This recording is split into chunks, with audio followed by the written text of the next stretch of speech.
Welcome to Constitutionalist Politics Podcast, aka CTP. I am your host, Joseph M. Leonard, and that's Leonard. CTP is your no muss, no fuss, just me, you, and occasional guest type podcast. Really appreciate you tuning in. As Graham Norton would say, let's get on with the show! Buddy, welcome to another episode of Constitutional Guest Day Drops. You know I don't script shows, folks. If this is your first show, I don't script. I do have a few notes, and I purposely don't want to know a lot about my guest because it leads to more natural conversation that way. Before I officially introduce and bring on the guest, I'm going to read just a part of what he sent in as setup. It says, I am a politician, business owner, biologist, chemist, bouncer, bartender, philosopher, psychologist. I like to joke, I'm not psychic, I'm psychotic. But football coach, former drug dealer, oh, we definitely got to go there. Comedian, oh, I definitely want to go there too. Podcaster and general wild child that just wants to make the world a better place by creating laws that work in a way that benefits everyone. Amen to that, brother. And so welcome to the show, Charlie Thompson. How are you today? I'm good. It's a pleasure to be here. It's a pleasure to be anywhere, obviously. Yeah. That's a lot. That crams a lot. There's a lot to unpack here now. I've done a lot of things of expertises where, I actually was coaching college football. When I was a kid, I grew up a drug dealer. I'm actually, that's my big thing, is to be a politician because I want to be president. I want to show the world there's something better than what we've seen the last 40, 50, 60, 100 years. And I've had several people on that indeed were into drugs and whatnot. A ne'er-do-well that saw the light and wants a better life, not for themselves, but for everyone. That's part of your story, too. Absolutely. I'll tell you this. One thing about being a drug dealer is you see people who are misled out of society, who are kind of outcasts. You see the people who have the mental trauma, physical trauma. They have horrible stories in their life. They had bad parenting and this and that. And these are things that good laws, if we have people working together and doing the right things, we can actually eliminate from society. It's just something you can do. And you see that firsthand when you're in that life and you're in the streets and you see the people who are on the lower side of the world, who have been kicked too many times. And you realize if you can improve everybody's life, if you're just using good logic, using good information and trying to do the right thing ethically. Yeah. And I'm glad you said that. There's a lot of bad politicians out there who are all about them. Power and control. They don't want things better. They want the excuse of the issue to continue to perpetuate and say, oh, I didn't get it fixed yet, but elect me again and elect me again and elect me. It's never about They're crisis actors. Yeah. They're just crisis actors. The reality is, I tell people there's two types of political figures. There's politicians, people who will lie to you so you can elect them so they can use that platform to cheat and steal from you. And there are public servants, people who tell you the truth, who you elect, who will go up there and do those things to better your life. One group goes up there to better themselves, the politicians, and one goes to better the people, the public servants. I've always been a public servant. I hear you. I've run for office many times myself.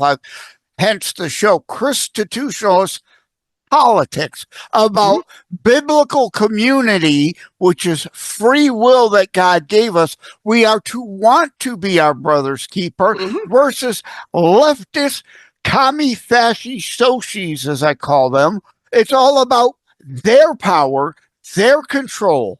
Actually, I think both sides have the same problem. Don't tell me the far right isn't the same way of our way versus screw everybody else. They've been pushing that same narrative in a whole different direction. A lot of bad politicians on the right, too. Yes. I'm not here to be rah from my side. Yeah.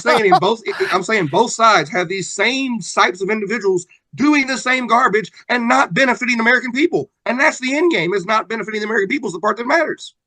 Yeah, I agree with you. We have far too many left and right in that former about themselves, a politician, than the latter, actual real public service, as our founders saw our republic, not a mobocracy, not an ineptocracy, not a kleptocracy that we've been turning into, but a actual public servant representative republic. You go to serve for a bit, then you get your ass back home and live a real life in the private sector.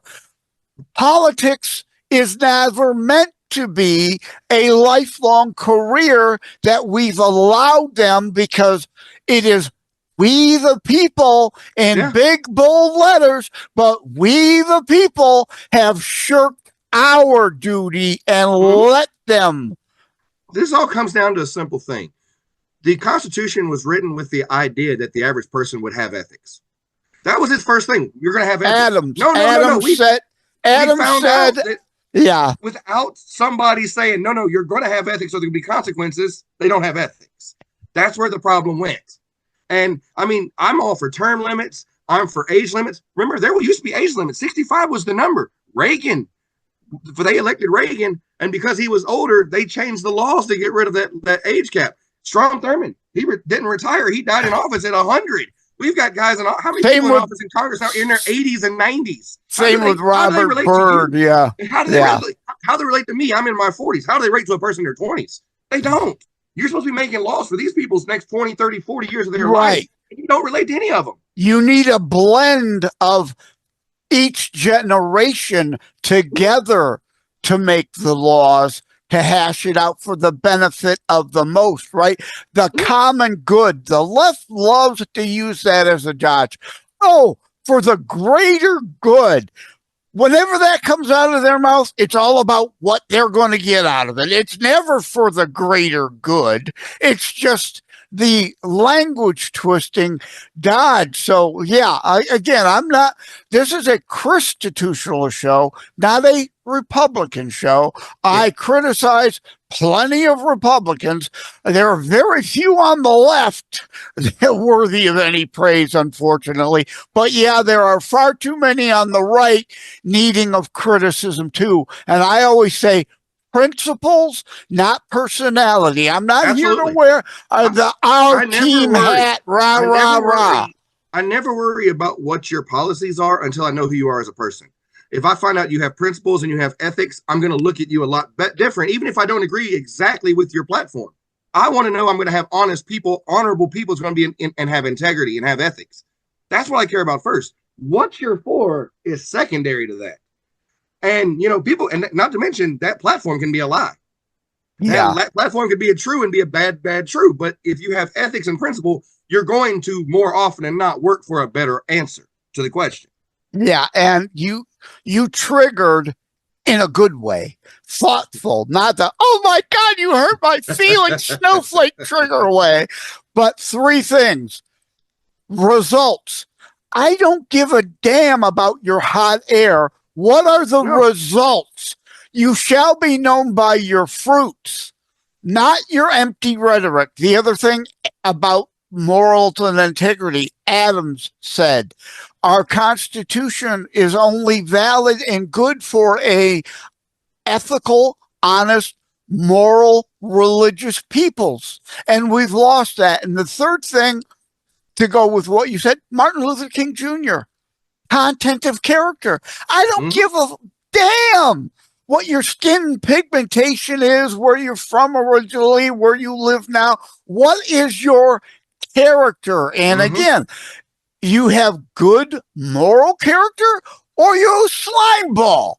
That's it. And as I said, you can see that's in both sides. That's in every side in this conversation. And it's in politics. Absolutely. It's in our business. And let's not say it's in our clergy too. How many clergy do we know are over here preaching against the things that Jesus preached, or preaching against, or going down for pedophilia and child porn and things like that, or are literally pushing for certain political agendas and stuff? It's like, whoa, none of this is supposed to be what Christ talked about. You just using it to manipulate people at this point. Well, I stay biblically rooted. I speak out against commie fasci sociis, as I call them, because they're not biblically based. They're fake Christians. Christ said, is quoted as saying in Matthew, vipers, snakes, false guides. There will always be fake Christians for their own power and control. Biblical community is free will. God gave us free will. We are to want to be our brother's keeper. Communism is about theft and force. That's not biblical. I'm about not left, right, Republican, Democrat, but biblical. I would say you've got to separate the socio from the economic part. Communism is just an economic idea. The question you got to look at is who's running it. That's the problem. It doesn't we're supposed to be a capitalist society. If you look at the laws we're passing, we're not passing capitalist laws. We're passing corruptionist laws and corporatist laws that don't benefit actual capitalism and leverage the system. That means we're not playing by capitalists, we're playing by corruptionists. What's doing that? Corrupt people. The problem is the corrupt people running them, screwing them all up. They're the people pushing it. It's the bad leadership. Bad leadership. I'm going to push back on you a little here. There's a reason why communism failed on our continent. The Bradford Colony, the Mayflower Compact was a commonwealth, a socialist communism concept where everybody owned everything equally. They almost all starved to death. Communism fails everywhere it's tried because of human nature is to be lazy. Well, here's the thing. Everything has to have guide rails. For me, I think of the world like this. All needs should be socialized and all wants capitalized upon. Look, if you're willing to work a full-time job, you should have the dignity of a place to live, clothes on your back, and food on the table. And there's a bunch of people working full-time jobs, huge full-time jobs, and not having that. That's corruption. And that is a problem. At the same time, you can't have ultra uber billionaires taking food out of everybody's mouth for their own greed. You can't have that. As long as you have greed, you're going to have need. So the key is to get rid of need, and then y'all can fight for whatever's left. That's not greed because you'll never get that to that extent because the needs are met. The system we have is, as I said, corrupted. And that's the key is I want to make sure I change that and look at the world as it should be. Needs, socialized, wants, capitalized upon. We need a fire department. Obviously, the people need to pay it because when you didn't, we saw it happen in New York. They had 2 fire departments. They would steal everybody's stuff and then charge them money to get it back. They became corrupt because they didn't have a guardrail. That's the whole point. If you can get people's needs met, then they have a safety net. It makes them more likely to try then. If I fail, but I've got this money, I'm gonna build me a business. If I fail, I just go back to minimum wage, but at least I can live. Right now, it's you if you want to build a business, you've got to risk everything you got. And if you lose, you're on the street. And now you're going to jail the second you're sleeping on the street because that's against the law. You see that how that can be a downward spiral. So you're not going to take the same risk. I want risk takers. I want the cream to rise to the top. Well, they have to have a chance to rise to the top. That's what this is all about. Well, I'm going to push back on you again a little bit about Marxism. Cultural Marxism is what's invaded the church even. I'm born and raised Catholic, but this is not a Catholic show. If we argue about denominations, Satan wins. Christ doesn't. But I call the Pope Francis the nincompoop. He's more interested in communism, worldly communism, than Catholicism. So cultural Marxism, it was one of their aims through social issues to infiltrate, to help bring about communistic rule. And you mentioned poor people. Jesus said, the poor will always be among you. And that's not an economic statement. That's a political governance statement. It's a human nature statement. There will always, like I said about Bradford Colony, there will always be lazy people who refuse to help themselves, want others to do everything for them. If you have the proper guardrails in place, those people don't exist. Okay. But that doesn't mean you're getting rid of the idea of community. That doesn't mean you're getting rid of the idea of socialism. It's just now incorporated into a way. You have people really hurting. When people hurt, they start robbing and stealing. Most people are not criminals by nature. They're criminals out of necessity. So that means when you create more people with need, you're creating more criminals. That's a problem with society. You don't have to have poor. Jesus is wrong about that, because if you find out more ways to make money, eventually you will have enough society equality and economics to make where need can go away. There are lazy people. There will always be lazy people. That's what Jesus was saying. But that's not the person you and he just said the same thing. Well, me and him are the same person. We've always been the same person. That's just the way it is. But and the other thing is money. The Bible says not money is the root of all evil. The love of money is the root of all evil. Well, you know what evil actually is? Greed. Not just greed, but greed of power. Power itself is what corrupts. Power is Satan. The idea of power itself is Satan, because it is what corrupts people. The more money you have is how you count how much power you have. Look at the people with the most money. They seem to be doing a lot of evil things lately, you know? And again, that's because one is the other. Man's enemy is not some guy with horns. It's power.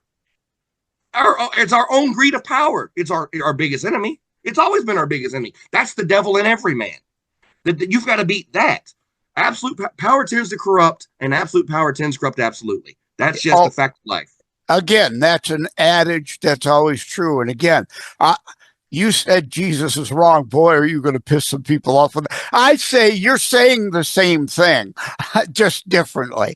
Because, yes, there will always be lazy people. And that's why, again, communism failed at the Bradford colony. Moore said, if I'm going to get equal food, if I'm going to get roof over my head, I'm not going to do anything. And sooner or later, Atlas shrugs. That's absolute socialism, communism. I don't believe in absolute capitalism. I don't believe in absolute socialism. That's why I say mine is needs should be socialized, wants capitalized upon, because mine's more of a combined system. Because look, people that we need to get their needs met. There's people that need medication to live. We need to make sure they're getting that medication. They can't be charging $5,000 just for a life-saving anything. We need those people surviving. We need people making money. We need people able to go to work. If I have a man who's got 2 broken legs and can't get medical help, guess what he's not going to be able to do again? Walk. If he can't walk, he can't work. Now I have another freeloader who's not even a freeloader. He's not even lazy. But it's because of a system that didn't help him. And you know what's funny? What I just said right there, that's actually socialism. It's just how you don't, it's not everybody gets the same money. It's you work this hard, you get this money. You work this hard, you get this money. You didn't work at all, you get this money. This is what you get because this is enough to live on. That's all you get. You make it a meritocracy, but at least with a safety net. That's what I'm looking at. No, you went exactly where I was going to go next. Everyone I know as Christians, we believe in, again, be our brother's keeper. We believe in a safety net, not a safety hammock for the lazy. Fair. Because the Bible also says there's a difference between the unwilling and the unable. I have no obligation to the unwilling. Absolutely. I don't believe nobody should have. Those that are unwilling to help us, you're on your own. We were supposed to be working as a society. What does that mean? First, working, and second, society. Working, putting an effort, society together. Those two words. I want to get off the heavy stuff.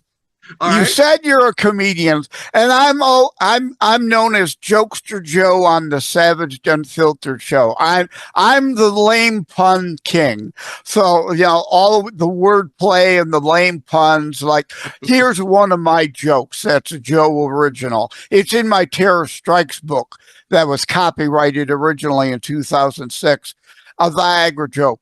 Guy walks into a bar, says, "Give me a Coke with a Viagra in it." The bartender looks, because you're a bartender too, so this will work for you. Bartender looks at him kind of funny, so he says, "I need a really stiff drink." Bump. Right, so let's talk about you as a comedian. Let's get a little lighter. My comedy is actually super dark because I'm very, I have a very dark personality in nature. So like. Like I like to make little quips and stuff. Like I'm right now working security at a club, and this guy told this girl he wants to taste her, and I told her what she should tell him, and she told him. And I don't know how verbal you want me to get on the show, but is it careful? It's a Christian show. Yeah, I'm not trying. But the gist of what I told her to say that if you want to taste me, then you're gonna have to put your mouth on another man's. Oh, he went white in the face. Everybody's busting out laughing on him, and I'm just like, I thank you. I thank you. No, that's good. That's perfect. But yeah, I'm glad you PG'd it for the show. But I'm yeah, not trying to offend anybody. Yeah. I'm not a person I don't believe in PC myself because I believe in freedom of speech all the way. But I don't want to sit here and mess with your show. I know you have a way you do your show, and I want to make sure I adhere to that. Yeah. Well, hey, like I say, I'm Jokester Joe on Savaged Unfiltered, but I have people approach me to say, I can hardly believe you're a Christian because I hear you on Savaged Unfiltered, and wow, the stuff comes out your mouth sometimes, right? I feel that's like different things for different places. They all have a season. Like this, though. I feel like any limitation of your own speech and own thought will eventually cause your own corruption. I think you have to be open with yourself and who you are, and open with the world you see, even if it is a little vulgar. Because that's the more honest way to look at it. When you hinder your speech, you're hindering also sometimes the way you think, which can be a way for somebody to take advantage of you in a situation. Okay, and another joke that's in my Terror Strikes book, a Shakespeare joke. To be or not to be is truly the question. Because if it's to be, I got bingo! I always say that the one I like about Shakespeare is when he said, to thy own self be true. Because you got to be honest with yourself. Because that's how you become an authentic person. If you're not honest with yourself, then you can really mess your own life up. Yeah, I got some weird jokes in here. I'm just trying to look for them. I was going to ask you. That was my next question. Again, there are some uptight Christians. This is not meant to be an uptight Christian show. But with that in mind, what are some jokes that are your favorites you could share to some of the audience that might get easily offended? As a bouncer, I've had a lot of times where people weren't dressing certain ways. Like, I had a dress code and they had an unbuttoned shirt. Well, this one guy had an unbuttoned shirt and a cowboy hat. And I'm 6'7", 275 pounds. And this dude was about 6'4", so he's a big man. And I walked by and tapped him on the shoulder. I'm like, honey, homeboy, if you don't button up that shirt, you might turn me on and I'm going to have to save a horse and ride a cowboy. Hey, boys, he went full white. I'm sorry, brother. He buttoned up that shirt so fast. I couldn't help. I was trying to say it with a straight face, but even I busted out laughing at the end of it because it was just too funny. That's perfect. That's a perfect setup and a perfect response to deal with a situation in a lighthearted way. Yeah, that's of course for those who don't. I'm some big violent guy. I'm big, but I'm not violent. So I try to make it humorous. For those who don't know, that's the Brooks and Dunn song, Save a Horse, Ride a Cowboy, which is a tongue-in-cheek, fun, funny kind of song. Yeah, things like that are what I do. I make jokes like that. One dude was like, how do I get a job there? Somebody's got to like you. He just looked at me like, wait, what? I'm like, yeah, somebody's going to like you. I don't think you're getting a job here. I got to go into you're a chemist. So, and you're a former drug dealer. So wink, wink, nod, nod. I'm only joking when I say, can I get my drugs from you? And by that, I mean like ivermectin and stuff. Can you brew that up for me? No, those things like that take extreme amounts of money that I don't have. But reality is, when I was a kid, I was the drug dealer. And as I said, I got through college and then I did some work, but then I became a drug dealer again because it was side money. In this world, that's kind of the thing. You got to have money, and that was an issue. So I went back to it for a little bit. But no, I have never made illegal narcotics. I have been asked on multiple occasions, hey, man, can you do this for me? I know you have a college degree in biology. I know you have your BS in biology and your BS in biology and chemistry. Can you make this? I'm like, if you give me the equipment and you give me the recipes and things necessary, I absolutely can, but that's not what I'm trying to do. I don't want to be making methamphetamine. I don't want to be making this, things like that. That goes back to inner morality, though, too. Yeah. You don't want to make things that harm people. Yeah. I'm not that guy. So no, I've never made those type of things. I have the ability. Yes. I have the knowledge. I know how to use the equipment, but I'm not ever going to do that.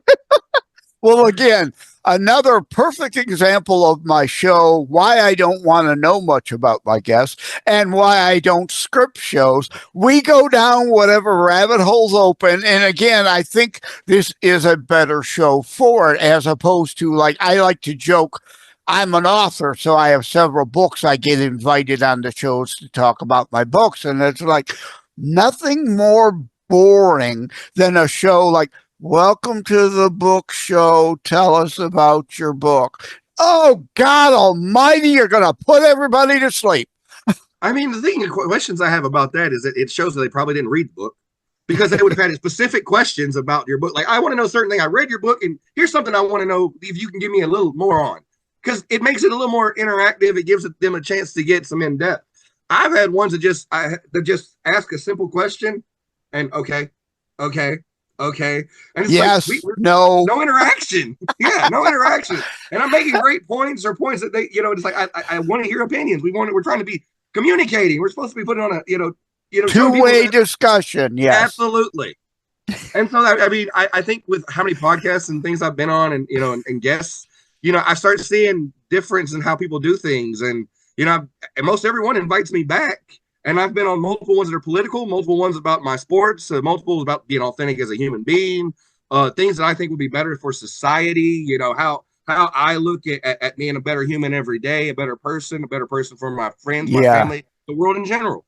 Well, let me put you on the spot now, because I don't know exactly when this will air. It'll be months in the future, right? So that big game that you're not supposed to say the name or they might sue you, right? The Chiefs and the Eagles. Let me put you on the spot. Who do you think will win? And by then you'll either be proven wrong or right already. What are your thoughts on it? My thoughts have been since the first day of the season, until somebody can beat Patrick Mahomes and the Chiefs in the playoffs, I just don't believe it can be done. His numbers in the playoffs are fantastic. That defense has one of the best defensive lines. They always win the line of scrimmage. This is the one matchup that is intriguing, because if that vaunted offensive line of the Philadelphia Eagles, they have the number 2 defense, number 1 left tackle in football, the number 2 right tackle in football, the number 3 center. So they have a number 1 unit, and they have a top 3 back in the game. McCaffrey being injured, Derrick Henry, and Saquon Barkley. If they can get that run game started, they can absolutely play with the Chiefs. 100%. I mean, 2 years ago, they were away from the Lions. The Lions have beat the Chiefs a couple times in the last few years. But not in the playoffs. That's the part when it matters. Look at the Bills. The Bills have a winning record against the Chiefs in the last 5 years in the regular season. Can't win a playoff game. 0-4. That team in the playoffs plays perfect situational football. They play cerebral. They don't make penalties. They don't turn the ball over. Offensively and defensively, they win the line of scrimmage. And if they do what they normally do, I have it. Chiefs are going to win, and I have it as Mahomes is going to get the last points to get the lead. It's just how it goes. I kind of see it the same way. I think we could be proven wrong. The Eagles could win. Oh, they absolutely could win if it lines up right. But But I think the closest anybody had to beating the Chiefs in the playoffs was last year in the Super Bowl, when the Niners had them arguing with each other. If the Niners would have scored a touchdown early in that third quarter, they would have broken the Chiefs mentally, and they would have folded. They were showing the signs of folded, and then they had the bad third quarter with no passes, with no runs, and then they had the botched punt return, which got the Chiefs a touchdown and got them back in the game, and that changed the momentum of that game. And even then, the Niners still got 3 leads in the fourth quarter and in overtime and just couldn't finish the game. I don't know if Philadelphia can get that much, because I think the Bills were better than Philadelphia matching up with the Chiefs. I don't disagree with that either. And normally I wouldn't go there with a guest, but since you were a football coach, I'll tell you my football background. I'll talk about bread and circus. You need occasional distractions that absolutely. game. But if you're consumed by the bread and circus all the time, that's what they want. Yeah, you not pay attention from behind your back while you're not paying attention. Bingo. But I'll go to my football qualifications. When I grew up, I played quarterback. Okay. So I'm an offensive minded quarterback. When I got to coaching, I became a defensive line coach and then a defensive coordinator, because I know how to mess with quarterbacks. Now, I still have a brand new offensive playbook that I take from all the big plays I see that I know how to use. from NFL, college. I have a full playbook on offense and a full playbook of mine on defense. And there are some defensive view plays I've ran that I know nobody's ever seen before. They're just different variations of things I've seen that actually counter. Like if you're doing a spread option, I have a defense actually designed to stop spread options all day, to take away the running game. That way I can make you one-dimensional. I learned how to exploit quarterbacks because their biggest weakness is pressure up the middle. So when I ran my D-line, there was a game in which we had 14 sacks and held them to negative yards, and most of it was from my 2 defensive tackles. I took over a game with my defensive line, and all of these guys went to college. I got all these guys from into college, into scholarships. I'm proud of those guys. They got degrees, they got families now. Those are good men, and I know I helped raise, and I'm proud of that. And it's hard to come up with something new. Usually, like you said, things are a variation of a theme. Now, the Lions have been given credit for the trick play, what's become known as the stumble bum play. Did you see that game? I think it was against the Bears. Yeah, I did. That was brilliant. But I'm like, why did you waste that play on the Bears? You should have saved it for the Vikings, who you had to beat. My thing is, I feel like as a coach, you have to have plays saved that you practice all year, but you don't use them until you absolutely, it's life or death. It's not even in regular season. It's like when we get to the playoffs, we're in the Super Bowl, we're down 3 with 10 minutes to play. We are on the extra set of first down. That's when I throw this play that we practice all year. We know it's going to work. No one's seen it, so no one knows what to do. Right. Yeah, you and I are on the same page. I was like, I'm screaming at the TV because I had heard rumors of something, and after the game, Goff was interviewed and it said the coach asked him, can you purposefully bounce the ball back? That was the initial thought. I said, well, that's too risky. Well, let's fake fall, because that indeed, confuses the defense. Is he falling? Is he down? Then now you could fumble it to yourself. If you hit the fat part of the ball, it'll bounce straight back up. Yeah, but it's the risky. Problem is trying to do that at 100 miles an hour, where you have guys trying to tackle you. Where if you misplay it now you've just lost everything. You don't want to take the risk of the ball coming out of your hands. But again, why use it for the Bears, especially when you're up 30? You're winning. Just to make fun of them. Hey, look how good I am at designing plays. You might need that. They would have needed that against Washington. It could have helped get some points. And that came out of the thinking from the previous year in the playoffs when Goff did literally trip over a lineman, but tossed the ball. His knee was actually down, but he wasn't touched. So it was still a valid forward pass. That was a legitimate fall that, oh my God, it managed to work. But that's what made him think, if we fake a fall, you'll throw people off. Did you see what Andy Reid did 2 weeks ago where he lashed it, threw it back to the running back, and the running back did the shuffle pass off of it? Like that little combination. Yep. I'm like, that threw the defense off route because you don't expect that shuffle off of a toss. It was a beautiful idea of a play design. The Lions have done that too. Yes, that's and then of course, last week you also had they showed Nick Foles at the Philadelphia game and Tom Brady. I'm jealous of you because you caught the pass I didn't, because they both ran a Philly special in that Super Bowl. The difference is Brady lost it, bounced off his hands going down the sidelines, and Foles caught his for the touchdown. Yeah.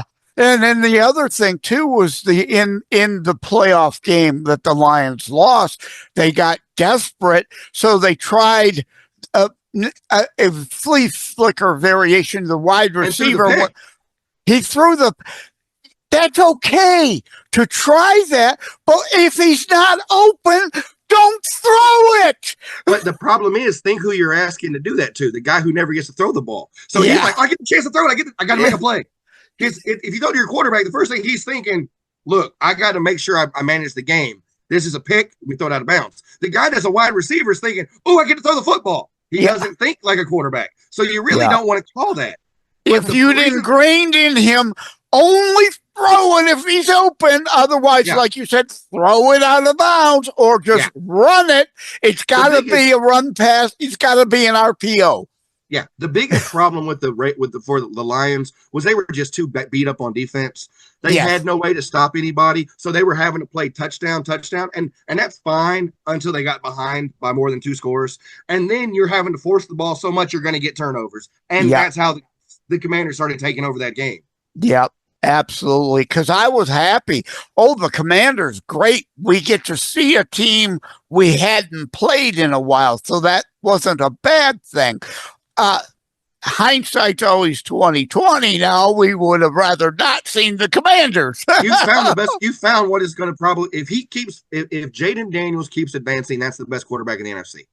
If he keeps improving, because the way he played football was not like a rookie. He looked like a good vet that knew how to play playoff football. Yep. He made the smart plays. He made touchdowns down the field. He used his legs. He didn't make bad throws because, it's not how many touchdowns he threw in the playoffs. It's how many turnovers. Lamar Jackson, he has a couple of turnovers. They lose the game. He outplayed Allen in the second half, but those 2 turnovers in the first half, those were the wound that killed him. I forget. I think it may have been not important who the Lions played, but indeed they had 4 turnovers in the game, but yet still managed to come back and win. But they were 4 golf picks. They were 4 golf picks, and that was one of the things because he was in the MVP running up until that game. And that 4 picks was like, yes, you won, but you can't let this happen again. Exactly. In the playoffs, turnovers are deadly. In the regular season, you can have turnovers because you have next week. Once you're in the playoffs, it's one and done 60 minutes. A turnover is an extra possession. It can be a point swing. Points off turnovers are huge. Like there's 3 things it takes to win a football game. Win the line of scrimmage, don't have turnovers, and no stupid penalties. Just playing smart football is those 3 things. Those are fundamentals. And that's always been Lions football. I called it the Ford ownership curse until lately. I don't know if it's the curse of Bobby Lane. I don't know what it is, but it's the Ford ownership curse. Yeah. But what's funny is it's funny. It's I've been watching football since Montana won the Super Bowl, right? Since the 80s, and so many teams are literally the same team they are now, just different personnel. Like the Niners play the same exact offense. They still play a West Coast offense. They still are known for mean defense. That's why every time they're healthy, they're in the playoff, deep in the playoffs. The Packers, they play the same. They always have a good quarterback. They've always played just the same style of football. They may have changed their offense a little bit here or there, but if you look at the way they play, it's like, wow, go find the Packers team under Lombardi and find one now, and you're like, those they have the same similar. Pittsburgh, hard defense, aggressive defense, run the ball first. Quarterback is not who you need to be a superstar. If he is, you win Super Bowls. If he's not, you barely make the playoffs. But that's been their history. The Bears have always been, except for 85, has been, why? Like, that's the Bears. Yeah, well, the Lions, I was going to say about the Lions, the biggest we've had some good coaches and some good front office people. We've had some great players come through, but it's always been the penalties at the worst time. Give the other team an extended run, or we got 4th and 1, dumb penalty. It's now 4th and 6. Gotta punt it. Yeah, changes the game. Yeah, and that's come down, and that is literally front office down. It's called being disciplined and you got to hold everybody accountable in an organization, in a country, everything. Everybody's got to be held accountable, and everybody's got to do their job. And when they don't do their job, that's when you get mistakes. And when you get those mistakes, that's what everybody pays for. That's the perfect place to wrap it up. You kind of put a bow on it, brought it back to the beginning. Great. I was thinking, how am I going to bring it back, reel it in? Because we got so far down a rabbit hole this show normally doesn't go down. But so if people want to find you, how can they reach out to you? On X, it's TheCharlieTruth. On Facebook, it's Charles Thompson. My YouTube is where I'm trying to do a lot more videos because then I can produce them there because it's easy to produce. And I don't do anything but really like this where you're behind me in my room. And then I can put them on X. I can put them on Facebook. I do have other social media. I am trying to get a Blue Ski account in the next little bit because I've got to reach everybody. It doesn't matter what side of the political spectrum. I got to reach everybody because I keep telling everybody, I'm the guy you want because I'll be the people's president. I'll actually do it right. I ran for Congress and lost a couple years ago, and then when I lost, you got to start off Yeah. I ran the campaign of a lady that went all the way through the general election. I did a full campaign manager, and I have no experience in it, no schooling, and I did the whole thing in a congressional election for me, and then again for somebody else. So I got 2 congressional elections under my belt as a campaign strategist and campaign, campaign manager, and I don't even have an expertise in it, but yet I know how to do it now because I've done 2 full ones. Right. And I forgot the other thing I was going to say to kind of wrap it up, but indeed. Oh, I know. You mentioned Blue Sky or Sky Blue. I just created an account a few months ago too. I don't get it. I'm on 20 different platforms. I don't get why people want to limit themselves. I know. I think a lot of it is because some of these social media companies have claimed they're for free speech and they're not, and others actually are for free speech. I think there's the economics of them. Some of them pay more money for certain apps or this or that, depending on the amount of viewers and the amount of interaction you can get. I think there's a lot to it, and people understand it's a way to make money. It's also a way to grab information for people, and you can sell information for money. So or there's propaganda. A lot of absolutely. And there's a lot of like, do you trust Elon Musk holding an X? Because, you see the things he lies about. You see the stuff he tells the truth about. But then again, you don't know what's what because it's just a jumble. Yeah, again, I'm still banned on X because I dare talk about Tesla vehicle fires and his SpaceX government grant monies. Those are inconvenient things he doesn't want talked about. If he doesn't want to talk about it, that means he doesn't really want free speech. He wants his speech free, not everybody else's. That's not freedom of speech. So exactly. I think that's why we're seeing so many is because is people have done so many different things and now they're going, well, I just don't want to hear this negativity or this lie or this or that. And so they basically put themselves in a box. And echo chamber. Just like them. Exactly. And now you're just, repeating what they tell you. You're not even learning because you're not taking in alternative information. And as I said, I take alternate information from every side, but my key is to vet it because I want the most actual honest information so I can make the most honest integral decision so that I can make a better person, make a better society. All right. Well, we've run long. I do that. But it was it's like, I never, like I say, I don't like to learn a lot about my guests because then it's a natural conversation. Mm-hmm. But indeed, I've had only one show where I thought, oh my God, this guy is so boring. If people tune into the show, they're never going to listen to me again. But beyond that, normally I could talk with you and other guests for 3 hours, but it would be too long. And I've been on some that lasted that long. I'm not going to lie. I've been on some 2-3 hour podcasts where we talked that long. I was on a show. It was the guy's very first podcast he did. I'll go on anybody's show if they want to talk to me about something, right? And we talked for 4 hours. By the end of that, I'm sure not even his family was tuned in anymore, right?